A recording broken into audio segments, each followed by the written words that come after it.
დავიწყებ იმით, რომ თავისუფლებას უსურვებ ძალიან მალე ლევან ხაბეიშვილს და მურთაზ ოდელავას და ყველა პოლიტიკურ პატიმარს მათთან ერთად. რაც შეეხება სამართლებრივ ნაწილს, ხო, ცოტა სასაცილოა ზოგადად ის ეგრეთ წოდებული ბრალდება, რომელიც წარედგინა ამ შემთხვევაში ლევან ხაბეიშვილს სხვა ყველა ბრალდებასთან ერთად, რომელიც აქამდე გვინახავს. უბრალოდ აქ სასაცილოა იმიტომ, რომ სინამდვილეში ადამიანი ფორმალურად დააკავეს პოლიტიკოსი პოლიტიკური დაპირების გაცემის გამო.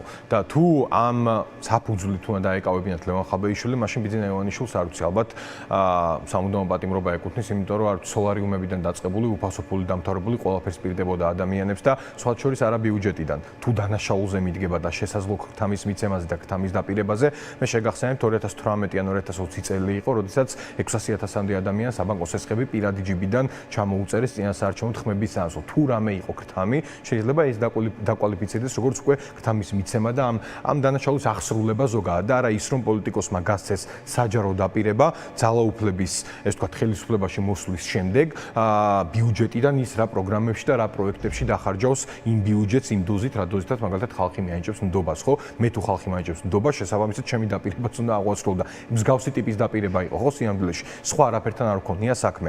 საბოლოო ჯამში სამართლებრივი, ხო, იურისტებიც განმარტავენ, ანუ თავაზებასაც რაღაც კონკრეტული მიზანი სინამდვილეში არც კონტაქტი შემდგარ, არაფერი იყო საჯაროდ გაკეთებული დაპირება პოლიტიკოსის მიერ და ამის გამო ის არის დაკავებული. სინამდვილეში რაც ამის უკან იმალება, არის ფართო სურათში თუ შევხედავთ, 2 წლის წინ სუსის მიერ გაკეთებული განცხადება, როდესაც მათ პოლონეთი და უკრაინა ღიად დაადანაშაულეს იმაში, რომ ისინი თითქოს რაღაც სამხედრო წვრთნებს ატარებდნენ იმისთვის, რომ საქართველოში სამხედრო გადატრიალება მოეწყოთ და აი ამ ხაზის გაგრძელებაა თუ დავაკვირდებით, ხო? რატო?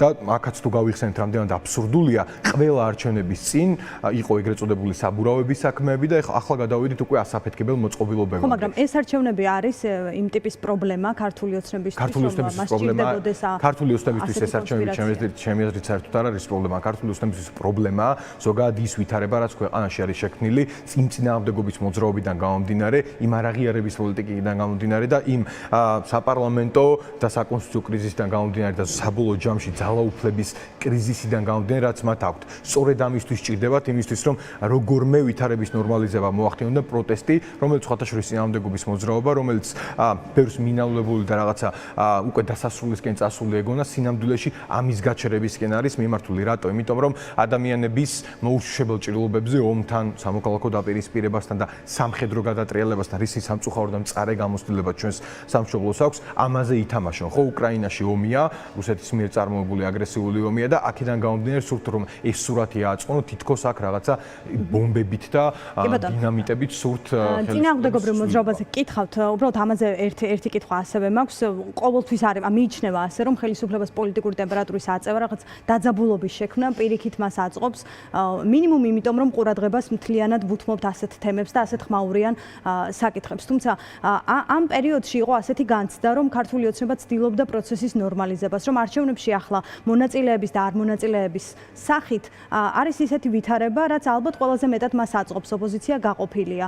და შესაბამისად აი ეუთო მოიწვია, შემდგომ ისევე ეუთოს დააბრალა მათი ვერჩამოსვლა. ანუ პროცესი ისე მიდის, რომ თითქოს ქართული ოცნება იმუნიტეტსაც იქმნიდა ამ მოვლენების მის მიმართ პროტესტის მიმართ. აი რა გაუჭირდა ასეთი, რომ დღეს ამდენად დაძაბა ეს სინამდვილეში რეჟიმი, ხო, პირველი მე დავიწყებ იმით, რომ სინამდვილეში ცხადია ეს ყველაფერი საბოლოო ჯამში არის გამოხატულება იმ შიდა პარტიული და პოლიტიკური კრიზისზე, რაც გააჩნია ზოგადად ოცნებას განსაკუთრებით 28 ნოემბრის შემდეგ და ეს ყველაფერი დაიწყო მათ შორის რუსული კანონის პირველად ინიციირების დროს და დიდი განდინება დაიწყო მათი გუნდიდან და ხო, ჩვენ ვხედავთ, ხო, მათი ერთ-ერთი მთავარი სახე ვინც იყო ჯუანშერ ბურჭულაძე 12 წელი ემუქრება პატიმრობა. ესეც მათ შორის არის მდგენელი და ამის ნორმალიზება სჭირდებათ. მათ სჭირდებათ იმის ნორმალიზება, რომ სინამდვილეში გუნდი არის დაცული, იმიტომ რომ დღეს ქართული ოცნების წევრობა, ანუ რეჟიმის წევრობა საბოლოო ჯამში ხდება ფასი.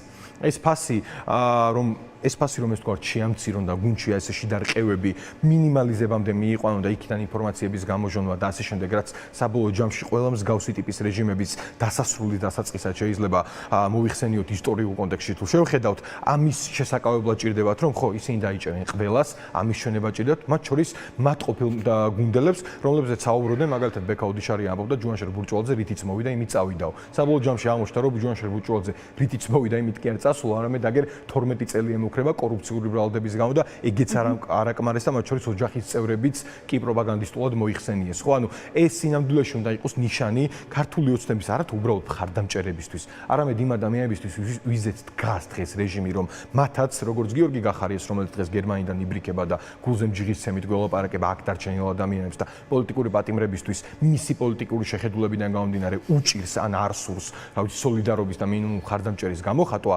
ხო, სინამდვილეში ეს უნდა იყოს ნიშანი იმათვის, რომ რაღაცას რეჟიმი თავისთვის ბიძინა ივანიშვილის ძალაუფლების შენარჩუნებისთვის გაგაკეთებინებს და საბოლოო ჯამში ან ემიგრაციაში მოგიწევს გაქცევა გიორგი გახარიასავით, ან ჯუმაშრე ბურჭულაძესავით იქნები დაკავებული. ამ კრიზისის გამოხატულება და ამ კრიზისის ნორმალიზება სურს. რაც ეხება დღევანდელ აქციას, ეს ეხება კონკრეტულ საკითხს, ვიზა ლიბერალიზაციას. არ ეხება ვიზა ლიბერალიზაციას, განგვიმარტეთ მაშინ რა სათქმელი ექნება დღეს. ხო, პირველ რიგში რაც უნდა გვახსოვდეს, უვიზო მიმოსვლა ვერ იქნება შენარჩუნებული და ვერ სხვა დასავლური სიკეთეები, მანამ სანამ ქართულ ოცნებას და ბიძინა ივანიშვილს კრიმინალური მეთოდებით მიტაცებული აქვს ძალაუფლება.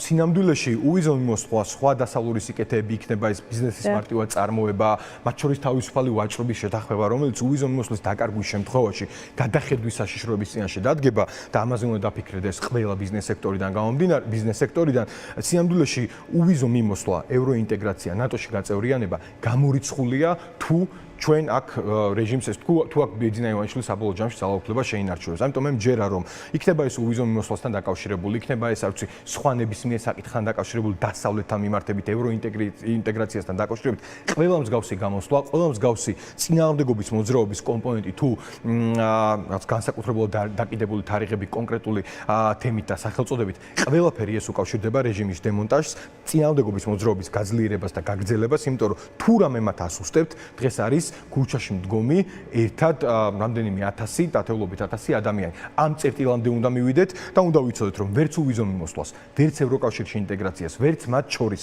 თავისუფალი ვაჭრობის შეთანხმებას და ვერც საბოლოო ჯამში ნატოში ინტეგრაციას, რაც ეს 4 კომპონენტი, რაც საბოლოო ჯამში არის, ჩემი თქვენი და საქართველოს თითოეული მოქალაქის ბედნიერების, უსაფრთხოების, ეკონომიკური კეთილდღეობის და ბედნიერებისკენ სწრაფის უფლების დაბრუნების გარანტორი ვერ მივიღებთ, მანამ სანამ ივანიშვილს აქვს ძალაუფლება მიტაცებული. ამ აქციის დაანონსება მოხდა 8 ოპოზიციური პარტიის მიერ.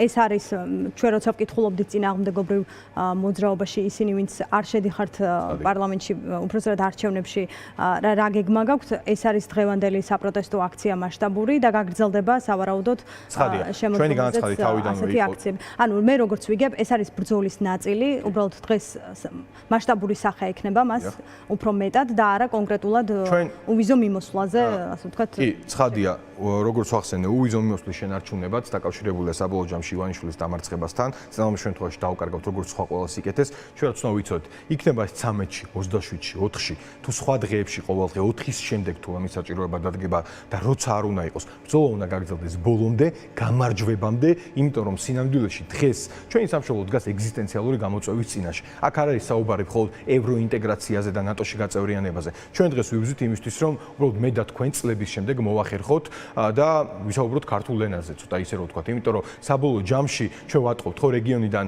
რუსეთი უკვე თავიდან ბოლომდე განდევნილია და სამხრეთ კავკასიის რეგიონი იმისთვის რომ შეიკრას როგორც ანტირუსული ერთგვარი კოალიცია და საბოლოო ჯამში აღმოჩნდეს ამერიკის შეერთებული შტატების და ცივილიზებული სამყაროს თავარი პარტნიორი და დასაყრდნელი, ეს მოახერხეს სომხეთმაც და აზერბაიჯანმაც, რუსეთმა დაკარგა მისი საყრდნები და ერთადერთ საყრდნად ევლინება მხოლოდ საქართველოს. ჩვენ ხედავთ ხო ნახეთ მათ შორის ირანში, რომ ვერანაირი წინააღმდეგობა ვერ გაუწია, ნახეთ რეალურად რა ხდება ფრონტის ხაზზე უკრაინაში და მათ შორის დამოკიდებულებები უკვე ტრამპთან დაკავშირებითაც. რაც უნდა ვიცოდეთ, დიდ გლობალურ თამაში ვართ, სადაც საკითხი დგას შემდეგნაირად. საქართველოს იქნება შემდგარი სახელმწიფო, რომელიც მის მეზობლებთან ერთად შეძლებს რომ თავი დააღწიოს ერთხელ და სამუდამოდ ერთგვარ რუსულ მარწუხებს და მიიღოს განვითარების მშვიდობის, რეალური მშვიდობის და სტაბილურობის გარანტიები, თუ ის დარჩეს ერთადერთი რუსეთის უკანაეზო ამ რეგიონში.